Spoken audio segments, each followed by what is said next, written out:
I was stressed. Hey, you don't moke out this one. You guys can. I'm gonna just take I mean, one mug. I mean, probably won't hurt. Get a cigarette? Oh, yeah, I have it in the car. Yeah, you can go get a cigarette. I'll run out there real quick. Y'all can start. Okay, Yeah. we'll start it. We'll start If it. you want. I'll run out there. Dude, fucking. Are we on? We're on. Oh, we're on? Oh, bro. shit. I've been waiting for this Oh, shit. moment, low-key, for a second. Hell yeah. Because you are someone who's like, you just moved back to this continent. Yeah, facts. And I'm ready to just dive right in, bro. Yeah, I hold on. remember, and we'll get into all the bullshit about like you moving here. You know what I mean? Like I want to just start big. I want to start hard. I remember you told me this one story one time. I'm gonna smoke this one. Yeah.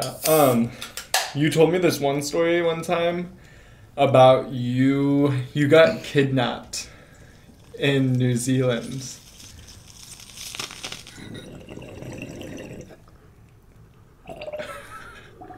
Do you remember that? Yeah, when I was in high school. Yeah, fuck, I got some crazy stories from high school. Tell us. That's for sure. Well, that one was pretty crazy. But yeah, maybe we should, we can go in sort of like why I moved to New Zealand in the first place, I guess. Well, I moved when I was like, the first time I moved, fuck, I would have been like a year old or some shit. And I moved out there. Just with the fams, all that, and stayed out there for like just a year, just until I was like 2. And then my family, and my parents were like, well, really my mom, she was like, fuck this, I don't want to be here, type shit, because we were living in the city at that point, and the city is sort of like, I don't know, my mom's not really a city person. She's sort of just been in like small towns around California, so she wasn't really feeling it the first time. So we came back, and when we moved back, that's when I moved to Los Osos. Was when I was like. Yeah, like 2.5 or some shit like that. And so then I grew up in Osos as a young kid for like 10 years out there. That's really where I got like all my original roots, you know, as a youngin', like, you know, skating around, chilling with the homies, just getting into bullshit. Like, I don't know if you know how Osos is, but it's just like, it's all dirt really, like no sidewalks, just like dirt and beaches, and it's pretty cool. It's pretty beautiful out there, but not a lot of infrastructure, you know, you kind of just be riding around on the bikes. And anyways, you get out to the skate park, and that's kind of where everyone meets and whatnot. And so yeah, it was cool growing up out there. And then moved to New Zealand when I was like 13, and went to high school out there. And then yeah, that's when shit just be, I don't know, life really starts picking up and shit when you're in high school for sure. But yeah, I mean, with that story, I was essentially just, I had just left like my main, not my main, but my first high school in New Zealand. I just left because I wasn't really fucking with it, and we essentially moved, or I moved schools just like sort of maybe like 45 minutes away or some shit. So I would just take the bus down there, and it was in like my first month of at this new school, just like meeting new people and shit. And then that was sort of about an hour outside of the main city of Auckland. That's like the biggest populace out there. And so my homies were like, oh yo, let's go to this party in the city like this weekend, yada yada. And I was like, I'll bet. And so we like slid out to the city for that party and shit. But when we first stopped in at my homie's house, just like on the shore outside of the city, so you have to take like a bridge to get in. Anyway, so we were just out there. Oh wait, no, actually I'm thinking of, no, actually his house was out. It was actually in the city. He was in West. Yeah, that's right. So we actually went over the bridge into the city, and we were just chilling at his house for a bit. And oh yeah, it was good. That was good. Anyways, yo, thanks. So yeah, we were just chilling at his crib, and it's sort of like, there's a lot of pieces to the puzzle with this story for sure, because it's sort of like how I even got in that predicament and all this bullshit. So I was essentially like, I was chilling out with my homies, like two new bros from the school, one of my old friends that I brought to the new school with me. Like we both moved out there, and then I was chilling with my girlfriend's best friend, and we're and anyway, so it started out all good. We were just drinking and shit, and then me and my girlfriend's best friend, we were like roasting each other and shit, and then it just got like too personal, and so she was all mad at me. And anyways, and that'll play a factor later. So then we essentially like we got drunk and we went out to this party and like drove into the middle of the city in like this like pretty nice area, and we was like posted up at this party, and it was pretty chill. It was like a little 2-story situation, and like upstairs there was like just a bunch of music, bunch of people and shit, and then downstairs it was just same sort of shit, bunch of music, bunch of people, and it was like an older function, like people were probably like, I don't know, in their 20s and shit, and we was just like high schoolers, but it didn't really matter. Like we was cool with everybody, so it was tight. And I was really fucking with it like there, and it was actually the funny part about this story is that that's technically like the first gig I've ever played too, because like I never played any type of show or anything, but like at this party like a band was supposed to pull up, and the band never pulled up, and so they were like talking with people in there. I was like fuck it, I rap, and they was like bet, and they was like hop on the mic. So I like went upstairs, and I was like in the little kitchen section, and like there was fools playing drums and shit, and I was rapping on the mic, and I was like up on this counter. Like if you've been in like the kitchens and shit, sometimes they have that like counter that comes out. It's like kind of granite top or whatever, like fake granite or whatever, you know, has that like marbled look. Anyway, so I was up on this counter like rapping and shit, and there was like this band behind me, and the whole party was lit. Everyone was turned the fuck up. It was lit, I'm not gonna lie. And anyways, so then after that shit finished, I like went downstairs and I couldn't find my friends anywhere. And I was like, what the fuck? And I was like, couldn't find them anywhere.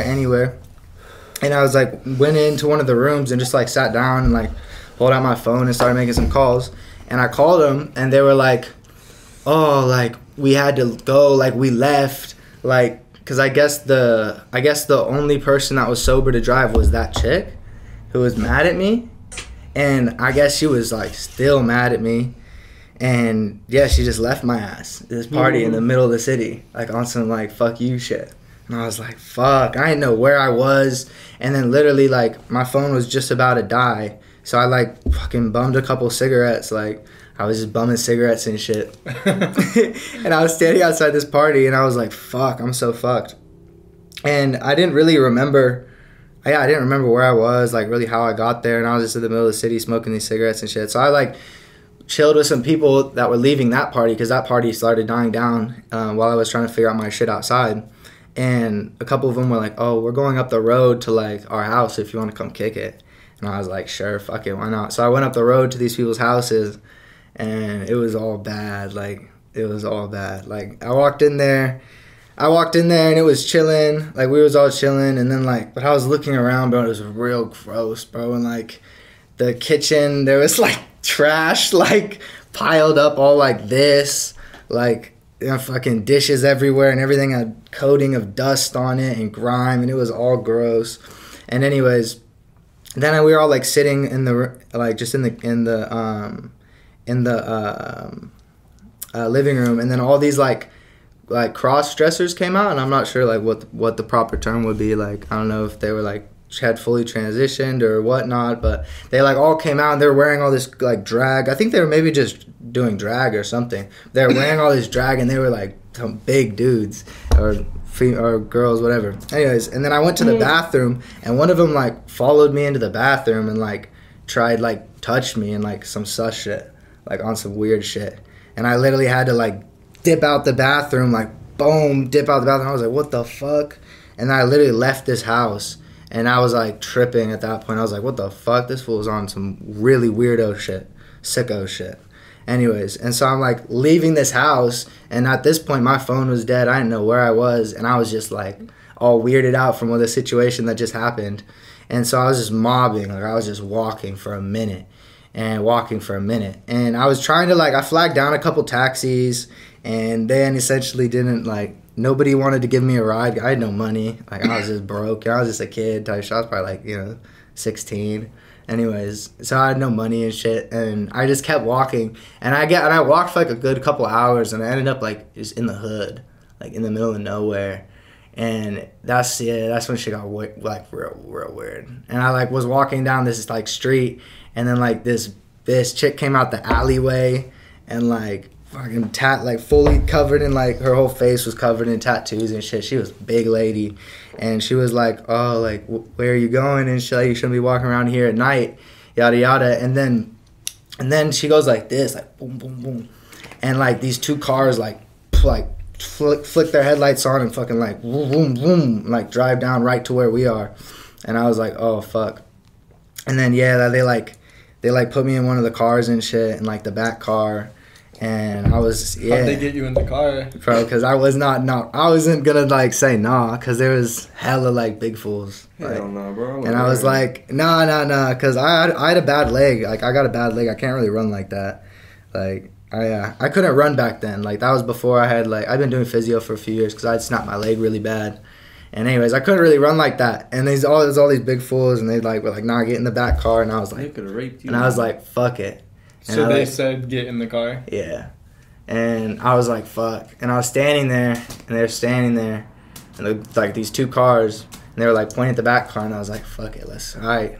And so I got in the car, and yeah, it was all bad. What like, happened after that? It was some sus shit. Like, They touched you. Nah. We were like driving, and they were like following the car in front of them, and they were like, oh yeah, we're going to their house or some shit. And I was like, hell no. I was like, anyways, and they was like not trying to let me out the car and shit, and it was some What weird. were you saying to them? Like, Bro, I wasn't saying much, bro. I was just like, hey, can we pull over? Can I leave? Like, this sort of shit. And they're like, nah, like, we're going to their house. Like, be quiet and shit. And So they're gonna like and cut you open. I don't know. I don't know all that far ahead. You know what I mean? Like, I don't really like to think about everything else, like some shit. But anyways, they was like following the car, and then like, I don't know, by like the grace of God or some shit, like the car like ended up fucking like, I don't know, not running out of gas, but I guess they were like low enough, like on E or some shit, and they're like, oh, we gotta pull over to get some gas. And so they peeled off from the other car and like pulled over to get some gas, and they were like, oh, wait in here, like underneath the pumps. And they had jumped out the car, and I was in the car with like I was in the car, one person next to me and like one person in the front, and like they were like, oh, stay here, all this shit. And I was like, and locked the car doors, and I was sitting there, and I was like, oh fuck. And the front window, like the driver's side window, was like halfway down. And so I just fucking like, oh, the person next to me actually, like, because there was a few, like one person next to me and then one person over there, and the person next to me was like all fucked up, like they were like out of it and shit, like fading in and out. And the person in the front was like just not paying attention or whatever, and like real like discreetly, like real quietly, I just like unbuckled my seatbelt, and I was like, just let that shit go like that, and then I just straight jumped from like the one corner of the car, like dove out the front window that was like halfway down or a little more. I just dove out that bitch like that, like fucking almost like an Olympic like swimmer. Just dove out that, got out the car, and then they was all yelling like, hey, and I just took off at that point. That's when I ran, like, and I straight like I fucked my leg up running away. Anyways, but not kidnapped, but I was straight running. Were they chasing you? Nah, bro, it was not chasing. Damn. Nah. This was here? Nah, this was in New Zealand. This is when I was in high school. This is just one story from high school. Anyways, and I just ran, bro. And like I ran for a hot minute, bro, and until I like my body was giving out. And I was like by this park, like walked through this park, and then by like another really fucking lucky thing ended up happening. Like I ended up seeing the sign for like where this area that I was entering was called. I can't remember it now, but anyways, it was like a sign for the area. It was like, you know, I don't know, like just the name of a neighborhood.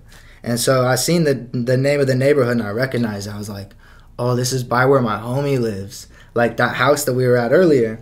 So then I like ran through that bitch until I seen like this McDonald's that was like way down the road from my homies. And I remember driving past that McDonald's when we were getting alcohol earlier. And so, excuse me, I like retraced my steps. I retraced my steps from the McDonald's all the way to his crib.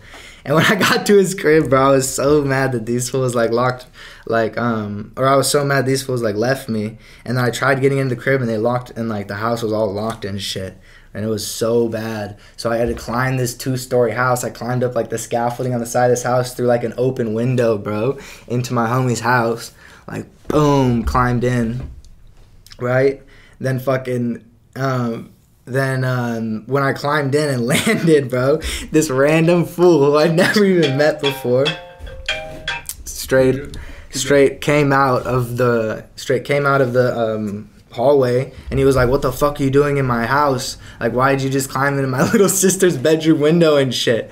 And I was tripping, bro. I was like, fuck, I climbed into the wrong house. Really? Yeah, and I was like, fuck, what the fuck? And I was like, I didn't even, anyways. And this fool was actually ended up being mad cool. Like, he let me crash and shit. He let me fall asleep. And then when I woke up in the morning, bro, I found out that was actually like his like stepbrother, who I never met. But I guess he had come back like while we were at the party.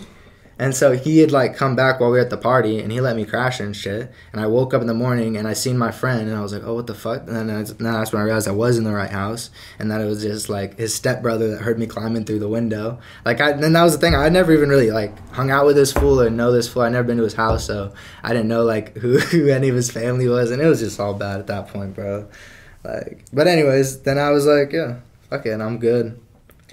You didn't say like, oh, like when he was like, who the fuck are you? You didn't say like, oh, is this not this person's house? Bro, but at that point I was pretty fucked up, bro. And I was like, I'm just looking for my homie. Like, I thought this was the right place and all this shit.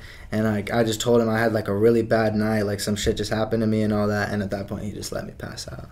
But I can't really remember too much. I might have said some shit like that. But it was honestly, it was a long time ago. So I can't remember all the nitty gritties. But yeah. All the little details. What do you think those people were gonna do to you? I don't know, bro. Just take me to the gang house and fuck with me or some shit. I don't know. Some shit. They could have like molested you or like killed you, or like turned you into like a sex slave or some shit. Yeah, honestly. Funny, Jaden the sex slave. Yeah, man. Thank God nothing like that happened. You know, because that should be happening around the world. You know. Yeah. You fuck around and find out. You know, like I was walking in the wrong area, the wrong time, and someone swooped me up like that. It happens pretty quick. What do you think, like, where you were in New Zealand, was that like a safe place? Like, is New Zealand a safe area? It just depends. Certain parts. Certain parts. There's a hood everywhere. For sure, exactly. On 100. No matter where you go in life, like, there's areas that are sketchy. There's areas Was that they are... Samoan? There's areas that are impoverished. I don't know, bro. It was Polynesian. So, some, bro. We was just in the hood. We was just in the hood. I don't know what. And I don't know enough about the cultures to really identify exactly, you know, who they were, what they would have been, or what was going on. At that point, I was just really focused on, like, how the fuck am I finna get out of this car?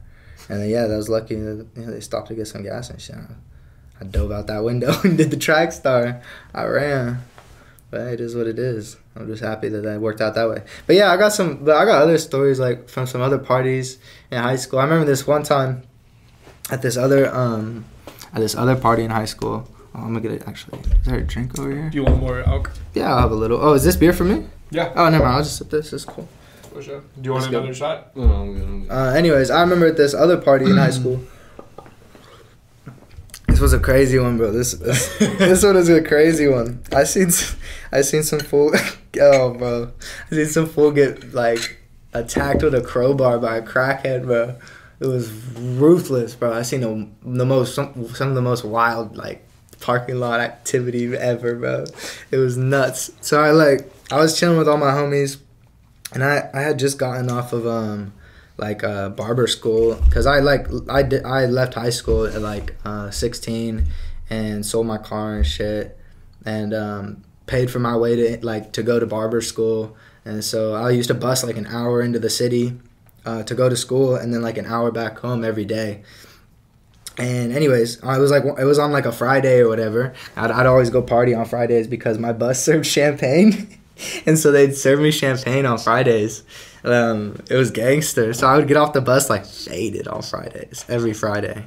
And it was chill. Like, out there, drinking is a little bit different. Like, the drinking age is like 18. And like, if you're younger than 18, like 16, 17, like, you can still pretty much drink, like, as long as you have parents' permission. Like, most places are pretty chill. It's sort of more similar to like Europe in that way. But yeah, I essentially just like got off the bus all faded and shit, hit up my boys.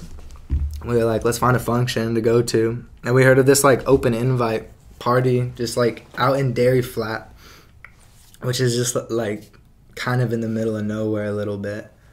like kind of just out there. And anyways, so we mished out there. My friend was borrowing his mom's car for the night. It was funny as, and he normally never whips us around, but he whipped us out there and shit. And we got out there and it was pretty chill. It's like 45 minutes out or some shit. And we were just talking some shit, like hanging out with some people in the living room of this house. And I was just like bumping into people that I had met at parties up and down the coast and whatnot. And it was chill. We were having like, yeah, just having drinks and smoking and talking some shit, playing some music. And then like the party started like, because when it's open invite, it starts like getting big. You know what I mean? Like it starts getting a little out of control. And so it started getting really big. And then, like, out of nowhere, bro, like, all these crackheads started coming out of the rooms. And I guess it was, like, their house. And, like, I don't know. They didn't know, like, there was a party or... I don't know exactly what happened. But for some reason, they didn't, like, want anybody to be in their house. They're like, why the fuck is there a party going on? And all this shit. I was... The one thing I was confused. I'm like, how did they not hear until now? I'm like, how did all these fools have no idea there was a party going on, like, until this stage? Like, it's packed out type shit. Like, there's hella people here. And then all of a sudden, like, yeah, everyone comes out the rooms, and they're like, what the fuck? What are you guys doing here? And I was like, how the fuck did they not hear this? You know what I mean? Anyways, so they proceeded to, like, start trying to kick everyone out of their house, bro. And that's when it just started popping off. Like, we went out the back door, and we started going around the side of the house. And then we're, like, sort of halfway to, like, the little parking lot area because there's, like, sort of a pretty big, like, cement parking lot where everyone's parked and shit. And I just hear, like, yelling and all this. And I turn around, and this fool's, like, taking off his shirt. And then there's this crackhead with a crowbar. And they're, like, squaring up. And this fool's, like, throwing blows with this crackhead with a fucking crowbar. And he, like, turns his back. And I just see this crackhead, bro, with his, like, the pronged end. Like, the two end just go, boom, like, just stick in his back, bro. It's so bad. He pulls it out. He just hits him again. And he's got, like, these gnarly, like indents from the crowbar and shit. It was so bad. And then he fucked off. He, like, started running and shit. And then I turned to my right, and there's this chick fighting a crackhead. Like, and they're in the middle, and, like, they, like, start fighting, and then they drag each other out to the middle of the parking lot. And, like, people are, like, throwing bottles and shit. Like bottles being thrown, and so there's like glass everywhere.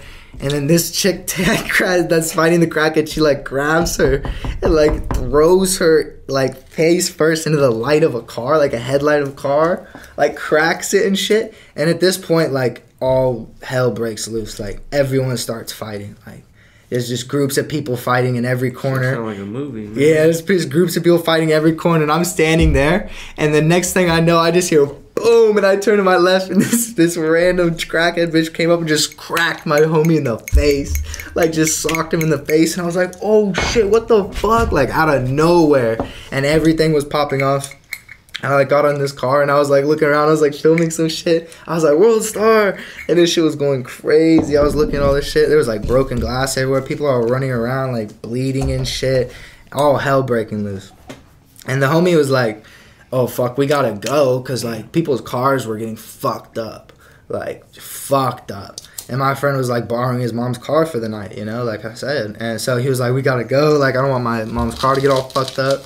And so we were like, fuck it, let's go. And then we're, like, as we're dipping out, at the very end of the driveway, there's, like, the only way I can describe it is, like, a crackhead Santa Claus, bro. And he's like, thanks for coming. Like, I hope you had a good night. Like, I'll see you guys next time.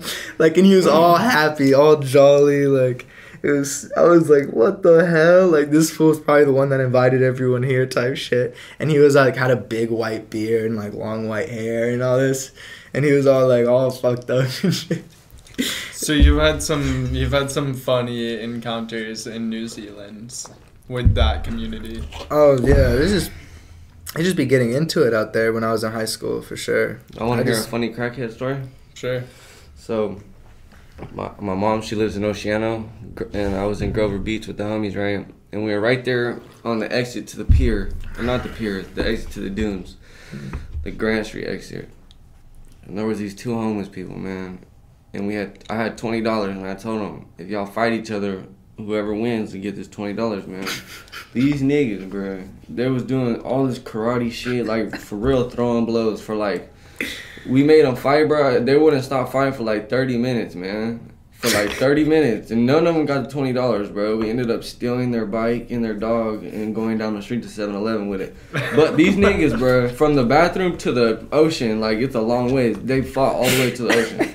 Like, wouldn't stop fighting. I wish I had the video, man. Oh, my God. Were you guys, like, laughing? Fuck yeah, we were cracking up, bro. It was damn near the funniest shit I've ever seen. We were, like, I was with 7 people, to be exact, and we all were having a great time watching these niggas. Just some youngin' shit. They were beating the fuck out of each other, too. It was, like... It looked painful. It was painful, bro. They were twice the fuck out. Oh, my Lord. It was cool, though. I should have gave one of them $20, but I was just a messed up little kid, I guess.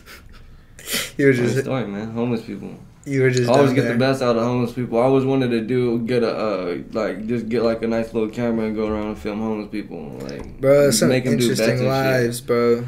I've been watching a lot of like documentaries they be filming down in like LA, like in the homeless communities.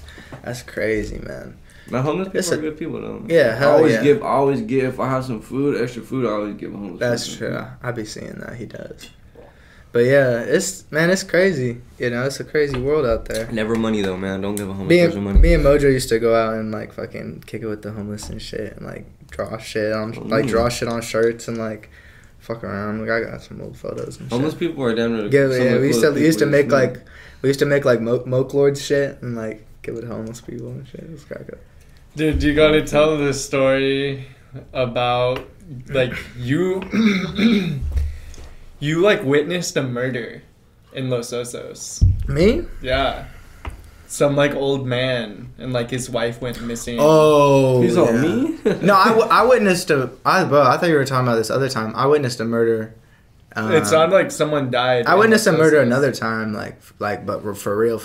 I seen someone get stabbed up. That shit was gnarly. That was in New Zealand, too. But I was like... Yeah, but anyways, but the one Tell the Osos story. Yeah, I'll tell the Osos one. Hard, dude. I'll tell the Osos one. That one's crazy.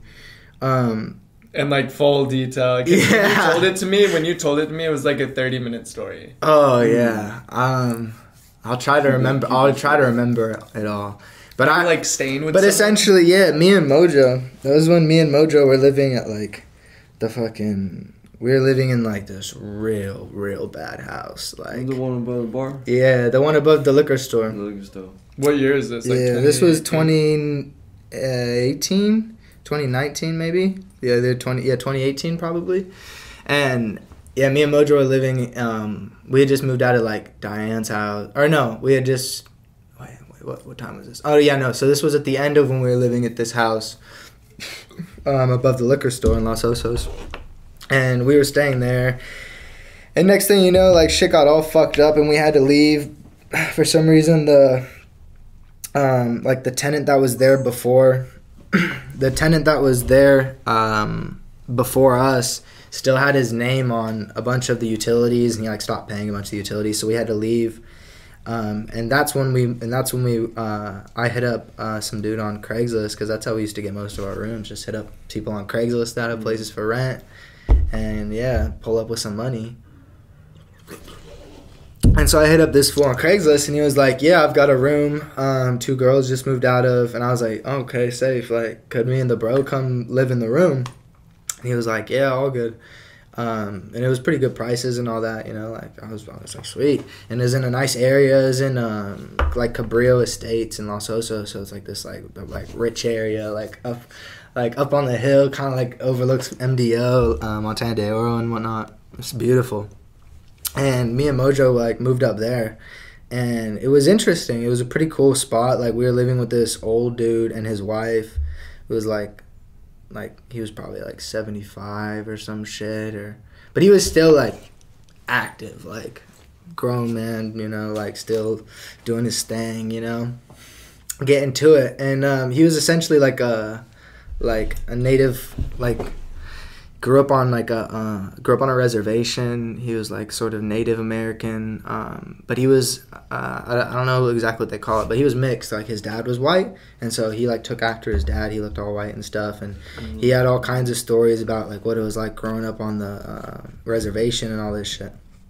And he was one of those guys where like if you get him talking, like he never stops. Like you could sit there and he would just talk for like 2 hours. That shit was above the liquor store? No, this is when we moved from the crib above the liquor store. Oh. And we moved to like Cabrillo Estates, and we were living with this old dude and his wife. Okay. And essentially, so we were living there, and it was just that sort of thing. And like we would go out in his backyard, and me and Mojo would like snap up and like look out over MDO, and it was cool. And like it was different than a lot of the places we had lived before, because before we had been living with like a bunch of crackheads, like just people just getting fucked up and smoking crack and just doing weird shit, and like it was just bad because it can be pretty difficult, like when you don't have any credit and you can't get co-signers for housing and all that, and you kind of just forced to take what you can get, like you know what I mean. So you end up living in some situations. So me and Mojo were feeling pretty blessed being in this house, but fuck, we were only there for probably like 2.5, 3 weeks, maybe 3 weeks or some shit. And then that's when, like, in the middle of the night, just one night, this fool's wife just disappeared. Like, out of nowhere. It was so weird. Like, the night before she was there, like, we'd seen her, we were all chilling, like, we would, like, be going out to the kitchen to cook shit, and we'd, like, bump into them in the living room. And anyways, and she was there. And then we woke up the next day and she was gone. And we were like, that's weird. And like we didn't see her anywhere and shit all day. And then we talked to Jim, and Jim was like, oh, she left a note in the mailbox talking about like, oh, I left or some shit. But we never seen the note or nothing, and like none of her shit was ever packed up. So that was pretty weird. And we were like pretty confused about what was going on. And then it sort of just started getting weirder. Like Jim started like, I don't know, he started getting weird, and he like wasn't showering no more, changing his clothes, and he was being all weird, and just anyways. And then how long? This is only after a few days. This is like after a few days after she disappeared. And then he kept talking about, oh, she's gonna send somebody to like pick up her stuff or like, I don't know, something like that. And then like nobody was coming for like a minute. We were there for like probably a week after that, like just like what the fuck's going on, like where's this fool's wife? Like this is weird. What'd the note say? We never saw it. He just said that she left a note in the mailbox saying that she left him, but they were old, it was pretty odd. And anyways, one day like this dude came over in like a suit and was like talking with him in the living room for like a good couple hours, and like I wasn't really like within earshot to be able to hear what they were saying, so I don't know, I wasn't really paying too much attention.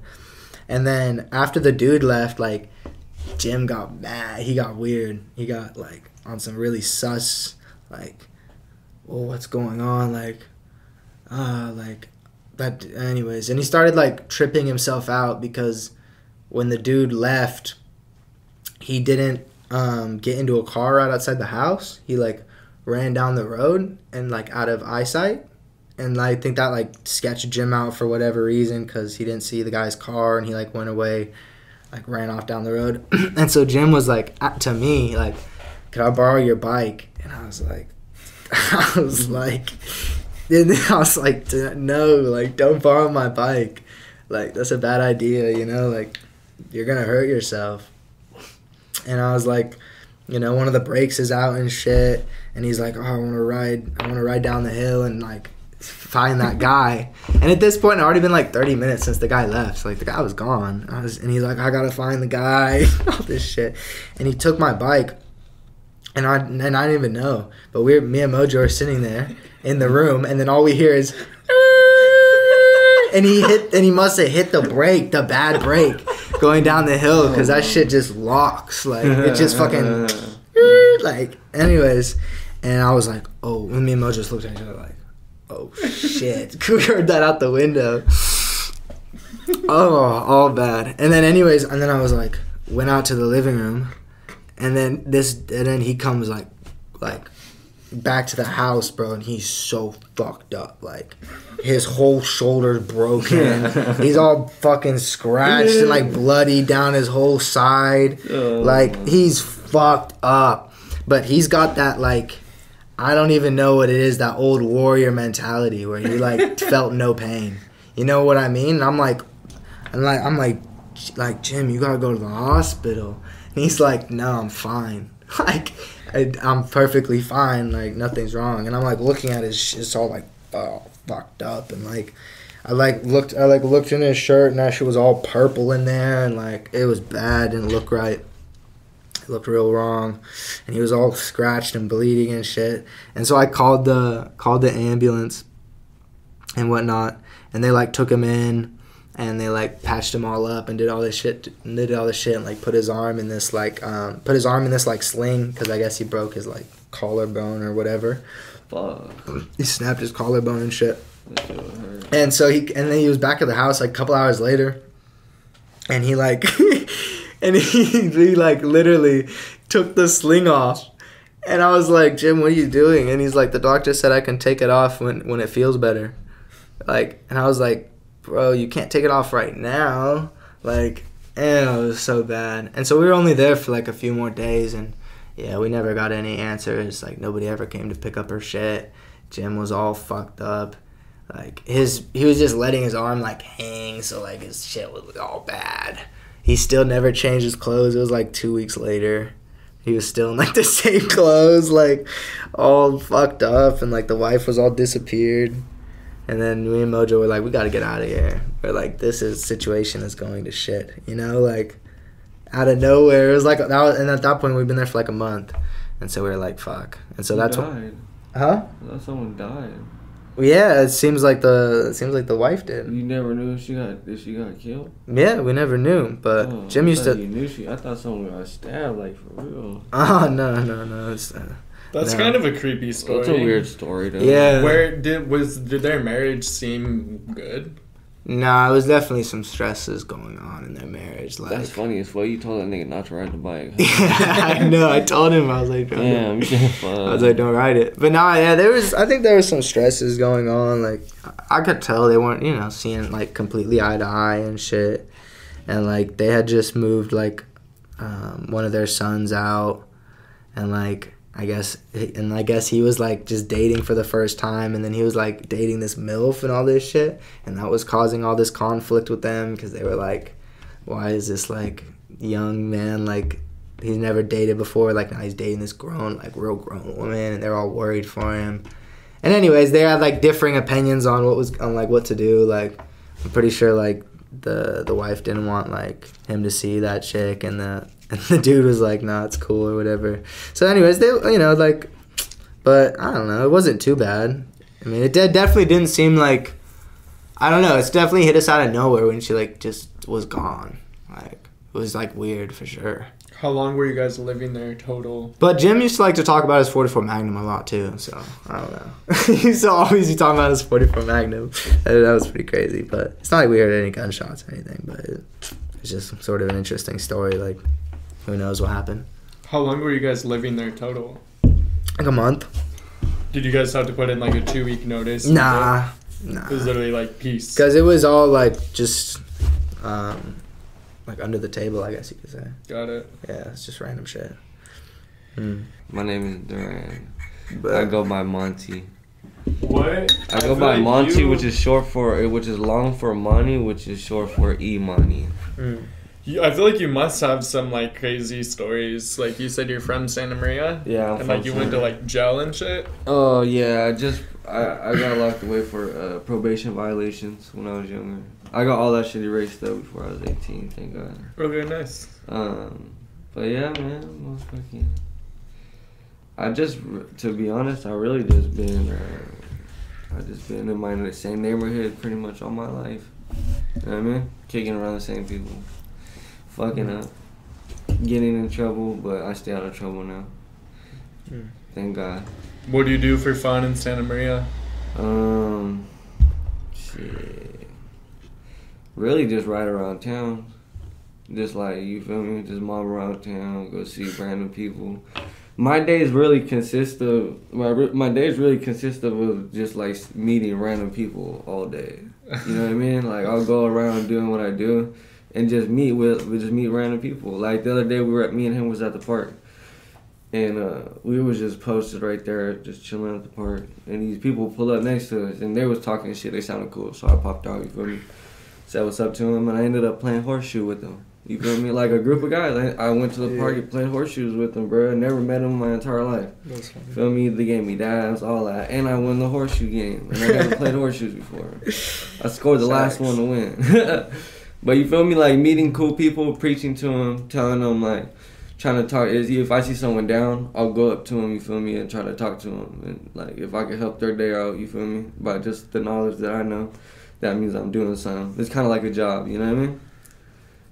It makes, I don't know, I feel like that's what kind of how I'm meant to be. But I make music.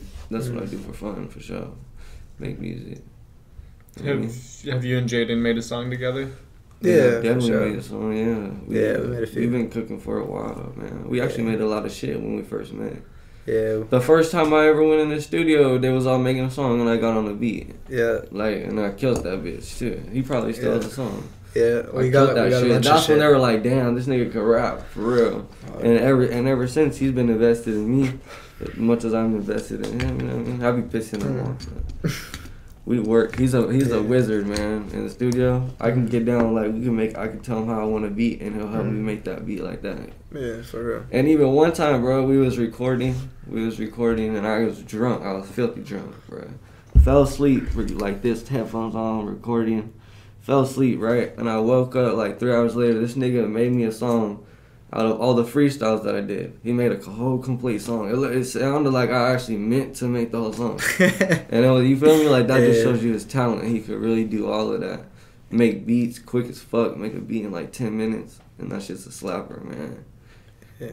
But he's got it in him. I've been putting it together for sure. We're like a little team, you know? Yeah, facts. We just need a videographer. Hard. Yeah, we've been trying to just put it together. Yeah, we've been waiting for the trying to get all the right puzzle pieces in the right place. Yeah, I mean, do you remember that? You remember that crib that me and Mojo lived in Mustang? Yeah, like down the bottom corner. Like vibe for a second. Yeah, that's where I met this fool at. It was in that crib. Do you remember how we met? I forget. Honestly, I think it was like some. I swear, cause y'all knew DJ. Right, and DJ brought DJ somewhere. And DJ brought y'all to DJ brought y'all to me. DJ. Yeah. Man, DJ's funny, man. Hard. Yeah, DJ's one of our other friends. So for a while we were all like cool. in that crib. Man. It was me and Mojo downstairs, and then it was like Durand and our other friend Lukey. That's like our other. We was brother. living with a real fucking. He was the homie. Chris was the homie, but he ended up being a fucking full-on heroin addict. Yeah, at that moment, I never I ain't gonna lie, I done got into pills and shit, but this nigga was slamming heroin like in a bad position, bro. Yeah, that was their roommate who they lived with upstairs. He was all bad. And he was just letting them live there and shit. Yeah, he was just letting them stay. I don't give a fuck where I live, you know? Yeah, it was. But it's no disrespect to him. Like, we looked out for him and shit. We tried to help him out, but he was just he was pretty bad. Yeah, hard. Yeah, he started going from like just bad to worse and shit. He'd be in his room all day, slammed out. Yeah, not good. But that was essentially that was the crib we all met at, and I stayed. Me and Mojo stayed downstairs, and these fools stayed upstairs, and we would all essentially just either go upstairs and we would cook up with them because DJ had a setup up there. Yeah, DJ lived upstairs. He had like we got him to move. Yeah, DJ lived upstairs, and that's how he was living in. Yeah, and that's how they got to that house because he knew the dude that was living there. Like, DJ knew the nigga, and then we met him, and he let us live there. Exactly, and so we ended up getting the pound raided. Yeah, that's how we go. That's why we had to move. There was some crackhead shit going on at Mustang from like end of 2019 all the way through like 2020, like the beginning of the pandemic, like the first half of the pandemic. Because I was staying at Lex and Paisley's. Yeah. Oh yeah. And I would see, we would see Mojo like. Yeah, always. I feel like at least once a week. Like either he would stop by or like we would stop by. But like there was like raids going on and like crackheads fighting at nighttime. And the weirdest thing, I got home like I was like coming from I think I'd work. So I was coming from Morro Bay, and I like got to their house because I was staying there for like a month until like we found our own spot. And then I go by this like SUV type thing, and there's like a saw. Like there's some older guy in it that did not look like a fucking student or anybody close to our age. And then like in the window there was like a saw or some shit, and I think it was like one of those like gas powered fucking like chainsaw looking. It looked like a fucking hacksaw, and it did not look like it looked like this guy was like in his whip, like waiting for someone or like something to happen, and like there was always people in the fucking dumpsters. There's always people out till like 4 a.m. like screaming at each other. I ain't gonna lie, bro. There's some shit going around Mustang. I don't even want to talk about that shit. We was talking about it the other day, but for sure, there's some crazy shit that's there's some crazy shit that's going on there. Mustang's a trip, man. For sure. You really could do whatever you want in that motherfucker. When I was there, bro, I was like, I ain't gonna lie, bro. I was high damn near all the time, but I would just be fucking around, like doing whatever. Yeah, it was crazy, bro. And we were right there in the front building. You know what I mean? Yeah, I used to sit out. I used to sit out in the street and just smoke. Like, just right there. That shit was funny. Me and Mojo laid some guns on some people right there, bro, in the front. And no one did nothing. That shit's crazy. Called the cops. People were kind of cool around there. Yeah, it was not bad, honestly. I didn't mind living there for sure. It was fun. But it was some madness for sure. I mean, there was like prostitution rings going on. Let's not bring and it up. there was like homeless camps, and there was like people climbing through dumpsters. Hey, no, but it's cool though, cause all the college kids. And I remember I lived in one place where there was like some heroin like in the wall and shit, where they come up. Yeah, they like fucking plastered that shit into the wall and shit. Found it? Yeah, bro, in this one crib. And anyways, this is some madness shit going on over there. And college, man. Yeah. I don't know about that in college. And I lived in one crib in Mustang, and we had like one of our roommates was like functional method and shit, and he was like up every day. I never seen it like that. Like he was like. No, it was good. It was like the way he functioned. He was he was fully functioning. Yeah, you could barely tell he was on it. I only found out because he told me and shit. But I mean, I knew he was like, he had a lot of energy. You know what I mean? He had a lot of energy, but he was doing good. He was like the manager at his place, and like he had like a little dog, and like he always kept shit clean. And but he used to always be dumpster diving. Like, he used to be one of those dudes that was out there dumpster diving all the time. And he used to always come up with some fire shit. Like, he came up with like a laptop, like fans, like TVs. He would come up with like furniture. He would come up with all sorts of good shit. I ain't gonna lie, like, just going through dumpsters. When I was a kid. My parents literally would take me to go dumpster diving. Yeah. Like, you know what I mean? Shit, behind GameStop. On God. On God. Respect, honestly. If you're gonna go out there and go through it, like there's definitely some good shit to find. Like, with the way that the world is, they be throwing out all sorts of good shit. Like, for sure. I don't even think it's on some bum shit. I mean, it might be, you know what I mean? Exactly. Might find some shit. You know, it's a come up at the end of the day. Dude, there was so many people living at Mustang during that like period though, like the beginning of COVID, and then there's all those people above Lex and Paisley who you guys knew. Were we in that motherfucker during COVID? Like, we're at the beginning. I don't remember. Yeah, it was kind of like right before the beginning. It was right before the beginning of COVID. That was when we was all there, like right at the end of that year. Okay. Yeah. No, there was everyone was there pretty much. It was pretty wild for a lot of people for a second. And we were staying above Lex and Paisley for the first little while, because me and Mojo, after we lived in that house with the dude's wife went missing, we dipped. That's when we came to SLO. And we were like staying in this garage for a while, and then we were staying in like my whip for a while, like my Chevy Suburban. We were living in the whip. Damn. Yeah, bro. Me and Mojo went through everything together, bro. Like all sorts of crazy shit. On God. And yeah, for real. And anyway, so we was like living in the whip, and then his foster brother Nico, shout out Nico. Shout out Nico. We were just seeing him too. We were just hanging out with him. Yeah, that's the brother right there. He let us come live with him in Mustang. That's how we got to Mustang the first time.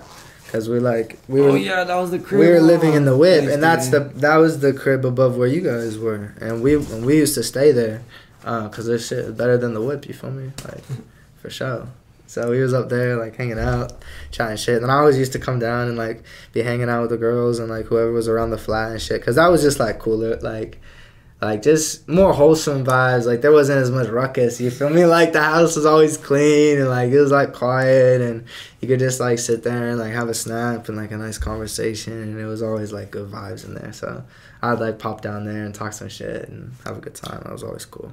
Always much appreciated for sure. Because, yeah, like you said, it was pretty madness upstairs at times. Because I swear sometimes they don't know how to not party every night. You know what I mean? Like, certain people. So. Can I get a shot, bro? Yeah. A shot? Yeah, fuck yeah. So what made you move back to... Which cup is yours? This one. What made you move back to... like, when I, like... met you, and you, like, came on that Dirty Dungeon trip. Yeah. That was, like, 2019. Yeah. And then you took off back to New Zealand. Yeah. What made you move back? And why were you in SLO to begin with? When I, like, met you. Right. Well, I was out here because when I was in New Zealand after I had, like, moved out, I moved out just before I was, like, 18. And, like, moved across the country over in New Zealand and shit. Moved down to the capital, and it was all lit down there. It was a good time. And so I popped down there and started getting into it. But I was just fucking up out there, like, not doing the right shit. Like, I was selling a bunch of drugs and doing a bunch of drugs. And I was just not healthy, like, not living a good life type shit. And it started catching up with us, like, I don't know. Started getting in trouble with, like, the police and started getting in trouble with the gangs and shit. And, like, the house started getting really hot, like, a lot of activity going on. And anyways, and it just got really, like, really sketchy and just some bad shit. Anyway, so I had to take off, and I was like, fuck it, I'll just go back to SLO, you feel me? Like, tap back in with all my people that I grew up with as, like, a kid. And so I was, like, safe. So I went back out here, and that's how I got back out. That's how I got here the first time. Like, that's why I was out here and just getting into it, Osos. And that's when I met Mojo and shit. And then me and Mojo were living out in Osos for, like, a year, and then that's when we moved to SLO. So then that's how I met you originally, just essentially through that string of events. Fucking up overseas and having to come back out, you know, and then just getting into bullshit out here. But, yeah, it was pretty wild. And anyways, but then the reason why I went back was because of, like, COVID hit. And I lost my job because at that point, I had a new crib. It was right downtown in Higuera. Like right on the main road, had a nice little pad. The bro came over one time and we cooked some shit. No, actually a few times I think, and we cooked some shit at my house down when I was running the restaurant. It was like across the street. Oh yeah. That was a cool little crib. Yeah, it was. I was right there on downtown. Spot. Yeah, right on the main road on Higuera. And yeah, because I was running this little restaurant at that point, like this little Mongolian place. And that was all good. Like, I was doing good there. Like, long days. Got that crib out of nowhere. Yeah, I had that shit sus. But it's because, like, me and Mojo just decided to do some separate shit. Because we've been living together for, like, 2.5 years, bro. Like, damn near 3 years. And so we were like, fuck it. Let's like, try to get our own shit going for a little while. Because he wanted to find a crib, and I wanted to find a crib. And we were just doing different shit. So we were like, all right, well, we'll find a crib. And I went out and I found that job. I found a new crib. And I was like, running this little restaurant. And they hooked me up with like a really nice apartment across the street. And I was loving it. And then that's when COVID really hit. Like, I was only there for probably a month and a half doing it. And then, that's when COVID hit. And when COVID hit, I was like, had no way of getting money. And they were still charging rent. So then I was just went back to cutting hair. And so I was just cutting hair in my house, and I was making pretty good money. I was making like $100 to $200 a day, like pretty lit. I'm not gonna lie, because people still needed haircuts, I guess, you know. And so, anyways, I was chilling in my house cutting hair, and then I figured like, well, if I'm gonna be cutting hair, like I might as well just go back to New Zealand, because out there was they really had no virus. Like, they really had no virus at that point. And the industry was still fire. It was still super popping. So I essentially just, went back out there and got back into cutting hair. So you wanted to move back to New Zealand? Not particularly. Like, why didn't you just stay in SLO and cut hair then? Because at that point I didn't know how long, it was going to last for. I didn't know how long the pandemic was going to last for.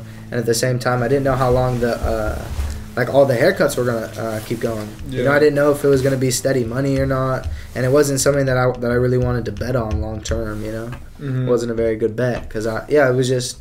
I'm not really one for like open-ended type shit. You know, like I like to have all my shit sorted, like kind of know where I'm headed, like how's it going. Like I don't know. I didn't really like the idea of like not knowing when that whole thing was gonna end because they kept saying, oh, it'll be a couple weeks, and then that was like damn near 2 months. And I was like, at that point, I was like, fuck, this shit might not stop for a while. And I was right. It didn't stop for a long time. Like y'all were in lockdown for a hot minute. You thought going to New Zealand when you were gonna get out of it? And You thought that going to New Zealand you would get out of all of it? Yeah, and I did because it was chill out there. They had no COVID, no nothing. Like everything was normal. So I went out there and just lived normal for a while. You had to move back. And then they mandated it. Yeah, and then they started opening up the board. Like now they're like opening up the borders and like getting really strict with all their mandates and everything. And I'm not really a fan of like you can't. I don't think that you should morally like you should mandate a vaccine, like a medical thing. I think that should be up to everybody. And at this point over there, you can't even go to the library unless you got your vaccine. And so it's like, I don't know. I'm not really into that. Like, I think that's sort of weird. I think that everybody should, have their right to choose whether they want. And anyways, and so yeah, it's pretty tough. So I figured, I'd come back out here because the thing about America that I enjoy is like, you really have a lot of freedom out here, and if you don't really agree with what's going on in one place, you can go somewhere else. There's a lot of options like that. But out there, when you're just on an island, and you don't agree with what's going on, it's like you're kind of just still there, There's like, you don't have a ton of other options. You can go to Australia, but Australia is way worse for COVID right now, so I don't know. For me, it's like, I just respect everyone. I just respect everyone's right to choose for themselves, and I don't think the government should mandate anything like that. That's a deep subject, man. Yeah. Should get, you know what I mean? I don't even like talking about it because everyone thinks they know what the fuck going on, but no one knows what the fuck's going on, man. For sure. You know what I mean? I wouldn't get the shot, though. That's just me, though. Mm. So you're chilling in New Zealand. Like when you moved from SLO to New Zealand, were you like going to go stay with your family, or were you out just there? like like No, where did you stay? Oh no, I don't got fams like that. Like that I could just go stay with. So nah. I just went out there and just tapped in with the bros. So you have homies there, Yeah. and you're like, dude, I'm moving back. Yeah. And they were like, dude, fuck yeah. Yeah. Okay. Yeah, for sure. So when I first got back out there, I just stayed with my homie and his girl in their pad. And I just like slept on the floor for a few weeks. Was that comfortable? No, it's so uncomfortable. I had a blow-up mattress. Oh, that's and that fine. shit, it was bad. I had a real cheap blow-up mattress, and so like by the morning, almost every morning, I was like deflated, and so I'd be like on hardwood at that point, and that shit was real uncomfortable for sure. But I was in there for a few weeks, and then I got a new crib. I got a fire crib. Yeah, you got that shit. I always got a lot of cribs, but. Penthouse. No, that's like I was like 3 cribs later, bro. I went to a lot of different houses out there. Yeah, but yeah, so I moved to a different little apartment in Auckland and just had like this little room, and that shit was chill. But then I realized that like my head tenant was super weird, and super controlling and shit. And she had like some issues, and she was essentially like living in the living room, like of our house, and like the head tenant. And, what the fuck? And so like a head tenant out there is someone that's like be communicating with the landlord and shit on behalf of the flat, on behalf of like everybody there. But we figured out that like she wasn't even paying rent, and like she's living in the living room and all this weird shit. And then she was getting super like anal about everything, like. And we couldn't even use the living room. And like if anyone left or did anything, like she would just go crazy. Like she had all these screaming matches and shit. And like screaming with you guys? Yeah, just like she would come up like yelling and screaming about different shit. Like what? And it was just weird. Just a bunch of random shit. Like honestly, like it was just odd. Like the cleanliness of you guys, or you guys like leaving the house? Yeah. It would be like someone would be cooking or something, and they would like cook some shit, and then they would like go upstairs and eat some food, and then she would like start yelling about The dishes? yeah, like the dishes that they left or something. But anyways, but not like it, feel that. but not like it wasn't about to be cleaned or not like they weren't cleaning because that. And she would just yell at them because they had their own fridge, and like she didn't like that they, like, I don't know, had their own fridge, and I just all this weird shit. I'm not gonna lie. And she would come up and yell about the because we had like this fucked up dryer and shit, and this fucked up washing machine. But essentially, like, those problems, like the fucked up washing machine and dryer, like, just need to talk with the landlord. But no one could talk with the landlord because she wouldn't give any of us the information to talk with them. And it was odd. Yeah, and she was charging everyone a ton of money, like way too much money. Yeah, she was fucking all over. Yeah, for sure. And For sure. anyways, and she For was her own she was benefit. really controlling. Like, yeah, like you couldn't even bring some food upstairs or whatever without her going crazy. Why did you even agree to live with this person in the living room? Like, why didn't you just move? Oh no, I wasn't in the living room. I had my own room. Well, she was in the living room. Oh yeah, she was in the living room. Because I thought it was only gonna be for like a little while. She's like, oh, I'm gonna move back down into the main bedroom. Like they're gonna leave and all this shit. But I realized she was just like spinning webs of like lies. She to was everybody. copying that money. You feel me? From that room. Yeah, 100%. She had a Yeah. bunch of credit card debt she had to pay off and all this Yeah. different stuff. We found out like Lazy. it was weird. Anyway, so I was only there for like a couple months, and then me and the bro who were living upstairs, it's like a 3-story place. Me and the bro that were living upstairs were like, nah, this is crazy. Like, well, let's get out of here. So we found a new house and we moved. And we just left. How many houses have you lived in total? Like dozens, it sounds like. Yeah, a lot. I lived in, let's see, 1, 2, 3, 4, 5, 6, 7, 8, 9, 10, 11, 12, 13, 14. 14 different houses so far. So you've been keeping track. Well, yeah, I can just follow my path from when I moved out. Nice. And yeah, it's about 14 houses. Couple cars. Couple houses. Do you have Couple garages. Do you have family in New Zealand? Yeah, a little bit. Like- A couple grandmas and aunts and shit. Are you close with them? No. Not at all. No. Like, I'm cool with them, but I'm not close with them. Do they like call you on your birthday and shit? Nah. So you guys are like family, but not really family. Yeah, Like, you guys that's do your own how thing. that's how a lot of my family is. I don't know. Like I didn't grow up. Nah. I didn't grow up. Like that with your regular parents or back? Yeah, I've always been with my regular That's your parents and dad shit. that we seen. That was Yeah. your real dad. Real dad, yeah. Oh shit! I didn't even know that. Yeah. That was your foster dad. No. That's Damn, my that real nigga don't pops. look like you. That's my real pops. He seems cool as fuck. He's cool as fuck. My pops is cool. But yeah, no, we weren't really tight with a lot of family Yeah, growing up. crazy. Like a lot of people had like cousins or real tight with like Yeah, my aunts and family uncles don't and all like that shit. But nah, we weren't really like that. Like super tight with everybody. Our family's a little bit weird, but it is what it is. When was the last time you saw your mom and dad? Or Oh, they, just like, recently. together? Just recently, but before that, Yeah, not for almost 2 years. But yeah, I mean, I just was with them recently when I touched back down. Went out and stayed with mom and pops for a couple weeks. Got my whip, got my license and shit. Hung out with them. Had Christmas with the fam.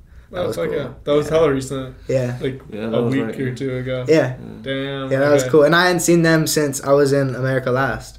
So like damn near 2 years. Hadn't seen that's them. a good ass get up right there, man. See Yeah. family after a couple years. Yeah, that's me. That's It was probably a good ass sign. yeah, it was good to see my fams for sure. I'm wondering you were answering my call. Yeah, I was chilling with mom and dad. It was cool. It's always good to see them, yeah, especially when you be overseas and shit. What made you move back from New Zealand to SLO? Because you just got here, like last week? Yeah, You've been here for like 7 days. I've been here since New Year's, Okay, so you've been here like. but I Really, caught 12 but days. but I got sick on New The Year's. day Like, of New Year's, you was on New Year's, I caught COVID. Everyone did. Yeah. Every person caught COVID. Yeah. Every fucking person. And but I was sweet. Like I had some ivermectin, and I took that shit, and it was gone in like 3 days. Ivermectin. It was cool. Yeah. Is that shit that Joe Rogan took? I got some of that shit. How'd you get it? I got it through my dad, Okay. and then I think he got it through one of his friends or something. Damn. But yeah, so I had some, and yeah, I was gone I was fucked up. I could barely like. Did you drive take or a anything. COVID test?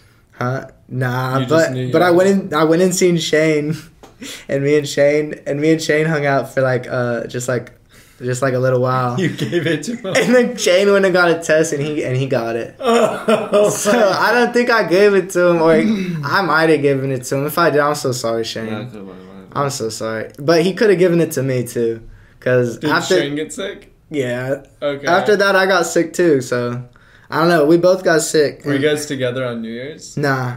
I seen him just after New Year's, like the day after New Year's or something. Okay. But I was feeling fine. But I figured I must have caught it on New Year's because that's when I was like, I went to Sweet Springs and shit, Los Osos. On New Year's? Yeah. Was everyone turning the fuck up? It was lit. Yeah, it was lit. Bro. Everyone, all the boys got on. All the boys got on the fucking. What do they call it when you sing? Karaoke? Karaoke. I forgot. Who were you Yeah. with? I was with Jordan. I was Jay Flex. I was with Nico, Mojo's brother. Then the other Nico Kachais, who you've had on here a couple times. Yeah. Yeah, I was with Nico, and I was with our other bro AJ, who makes music videos. So you guys were like, let's all go down, like, let's go downtown Osos and let's vibe the fuck out. Yeah, for sure. We were faded. That's kind of a squad. Yeah, we That's were kind of a faded. squad for It was real. lit. It was lit. It was a good time. Yeah, I had a good night for sure. Got into it and shit.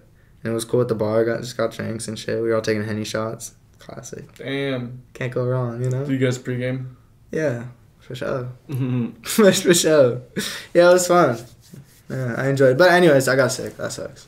It is what it is. How long are you? You said you're here indefinitely. Yeah. So Yeah. what, like, so you're here in SLO County, currently living in Santa Maria. Yeah, Not just really. just around. We would just be around. Yeah, we man. just be don't around. Really, he don't even like to be in Santa Maria. nah. I don't know. I do. I'm just not familiar with it down there. I don't mind it. Like, He likes being in Osos, yeah, I like being at which Osos. is chill. I like going to him. I like being at Osos, but I definitely like being around SLO. Like, I don't know. I think just mainly I like being at Osos because like me and Mojo just had hella spots out there, so we just be like chilling at the spots and yeah, hanging out out there. It's pretty cool. What's the game plan? Like, are you Get rich. That's not the game plan. Yeah, make it. Get Like- some money. I don't know. Make some good music. Are you trying to like get your own like spot out here? Yeah, that'd be cool. Like, for sure. Just We're to- trying to get settled down for sure. Yeah, I just- want somewhere to be comfortable. I mean, Yeah, it just depends. Just depends what we can find. You know, we've been looking for some spots. It's cool. Would you guys live together? Yeah. For Okay. sure. We got a team. We got a team we're putting together. Damn. Make some good music. You know? Okay. On God. definitely have a plan. Yeah. Definitely have a plan, man. Yeah. First comes first is the music, though. Yeah. Really? Yeah, first Yeah. comes first is the music. the main you thing. you gotta have fucking at least a couple thousand songs, man. You know what I mean? It's not hard to make music, bro. We can make fucking 30 songs in one day if we could sit down and do it right now. We waiting for the music to Yeah. fix. Yeah. All of our shit's been But like getting we can fixed. have a gang of music, you know what I mean? So you Yeah. could really just put it out there, bro. And start making God. some music videos for all your shit, and not even have to just have all that God. to work with. You feel me? Yeah. 'Cause it's like if you're making music, you're showing people what you can do with music. Nothing else matters. You know what I mean? The social media and all that shit comes after it. If you can't rap, don't even try the social media and try to get famous because it ain't gonna happen. It might happen, but you gotta be on some like clout Some shit, else, like yeah, some real some- clout shit. Like have like For real. like for me, bro. Like For to real. think about all that clout shit, like it don't make no sense to me, bro. You know what I mean? It's literally like.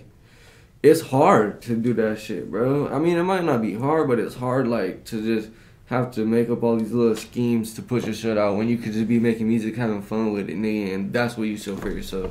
You know what I mean? But yeah, number one, make the music. For sure. Finna For go sure. up from there. Mm. Start Who's posting on shit. who is aimbot.exe? Aimbot is a Aimbot. man child. That's the homie. Nah, it's the brother. That's the bro. New bro. Zealand, He's man. hard as fuck. He lives in New Zealand. Yeah. That's the brother. And he was hard as fuck. Your music sounds like your music sounds like crazy. Yeah. Like I don't even like I put it on because Yeah. I like if you post like I just dropped an Yeah, EP yeah. like I'll listen to it in my Yeah, car yeah.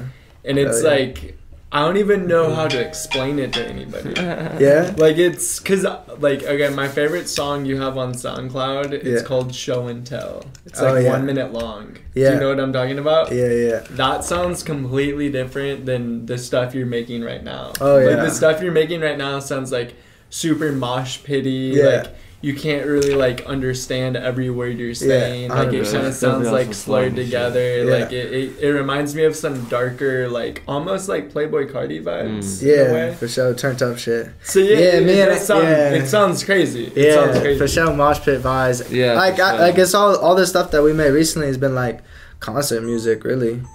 You know, we've been making a lot of that type of shit. Because, Aimbot's like my brother overseas. We be going up, making all sorts of shit. He's talented for sure. He's a good talented, guy. man. He's a good guy. And so he's just my brother out there. We be making hella projects with, and I'm hoping to get him out here eventually too. Would he move out here?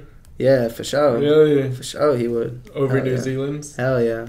There's more opportunity out here. There's a lot If you're trying to be a rapper, there's not a lot going on out there. Like, you're trying to be a rapper, it's a bit tough for sure. There's definitely like it's- the biggest heads is around in Cali or like in the United States. Yeah, I mean, you Like, know, I we got just like fucking LA. met Lil Xan, bro. Like, that's the homie now. Like, he invited me to come stay at his house and shit. Like, shit like that, you feel me? Someone who has a giant platform that could just put you out there, like, if he really wanted to help you, you know what I mean? And then, bam. Yeah, you got for good real. music, it's up. For real. Yeah. You gonna go stay with him? Huh? Are you gonna go stay We with chop it up on the phone. That nigga be busy, though. Mm. He be going through some other shit right now, so I ain't Yeah, all taking this his shit. phone. All this shit been going through. We tapped in, bro. We met at rehab. He was my roommate. Are you serious? Yeah, we was there for a cool little minute. But you meet everyone. Me and him only did like a couple days type shit. Yeah. I was just getting off my drugs and blah blah blah. But we like that nigga, like, he sat down with me, bro. We sat down in the room for like all the days we was there. We'd sit down in the room for like 6 hours, bro. Just chop it up. Like, for real, he tell me crazy stories about like all like the people like that I give a lot of respect to, like X nigga, because you gotta, like, these people are on a different, for rapping, these people are on a whole nother level. Like, it's more than rap, you feel me? There's a whole plan behind of it, like really changing people's life with your music, bro. Like, it gets deep. Like, that's the only people that are gonna make it when you really want to do something with it, and you know what I mean? But like, he told me like he was the first person to ever pick up X in California from the airport in LA. Like, meeting these crazy people that I look up to trip me the fuck out, you know what I mean? Like, the thing about Lil Xan, what I can say is like, people might think he's washed out or whatever people want to think. You know, he done had a crazy past, he did his thing and all that. But this nigga, bro, he has put on so many big heads, like, or been around big heads. Like, he's friends with Mac Miller, Juice WRLD, X, like. And those are just dead people that I'm naming, because those niggas were on some other shit. And just for him to be, like, around that, like, to talk to him and pick kind of what them, they tell me stories about them and pick up what his knowledge is dope as fuck, you know what I mean? Yeah. Just knowing someone on a platform like that. And Lil Xan's a real cool person. Y'all should check his shit out. He's a really cool, really humble person. Like, what I expected for someone at the biggest, where you could get, like, the biggest in the rap game where you can get, to be like the most coolest, humblest person. Like, that's the only way I'd understand you to even get to that position, to be a real cool person.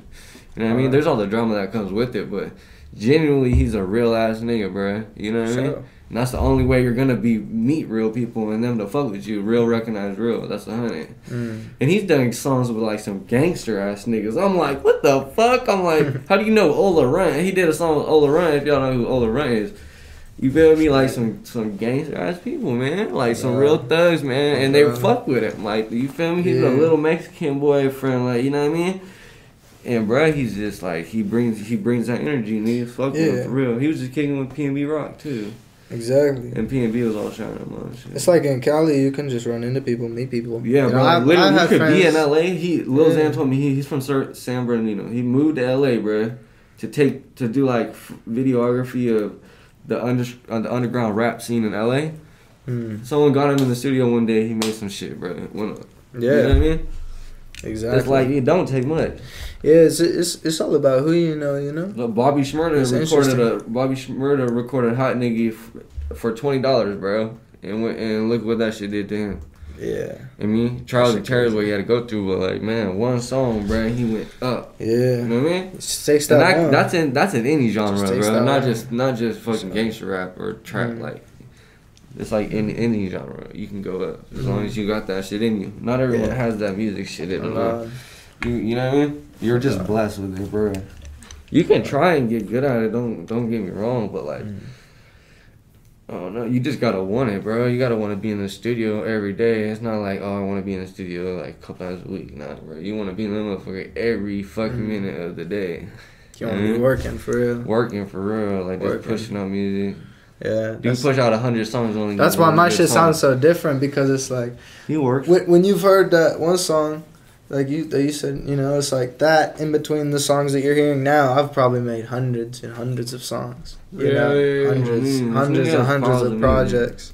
Like, because that's just what it takes. If you want to get to a point, like, if you want to get to a point that you're happy with, really, you know, where you're like content with your own shit, like, you really need to make hundreds and hundreds of and when you really hundreds of projects, you know, like when you really want it, you'll be like a nigga, like you're trying to learn how to literally make the music yourself. Yeah, beats. Like, fuck exactly. All the bullshit. I be doing everything. I learned how to make the music myself. I know how to. I be doing everything myself. But he knows how to do the beats and all that shit, man. Like everything you hear on a song, like it's been like a lot of this shit I make just me. Literally make it yourself. I make the beat, I record the lyrics, and then I mix and master that shit. That's how Thug and them niggas do it. They know how to do everything. Sure, if you want something done right, you do it yourself. But recently, I've been fucking with some producers.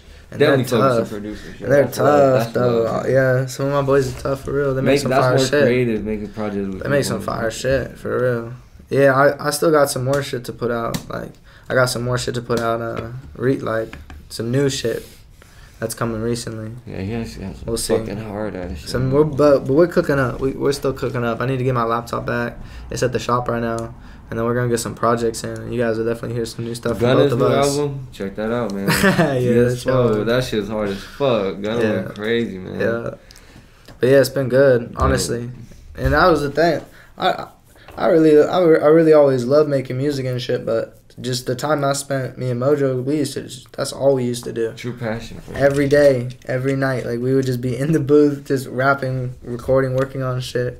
We make, like, whole projects in a night sometimes, you know, make all sorts of shit. I need to put out some Mojo's music. Oh, God, I still got music that I can put out from us, too, and shit. It's been hard to work on it, though, because that shit just make me sad, for real.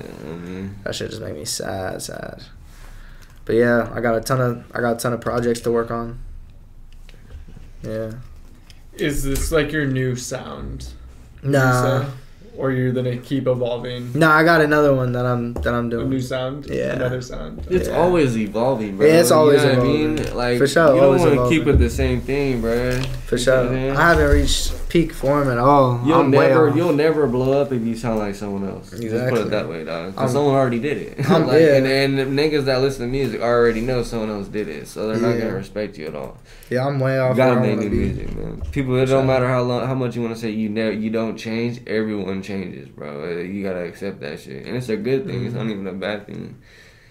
But everyone changes. You might be the same. Yeah, you still got the same thought. Like, okay, like I know how I'm coming, but everyone changes over time too.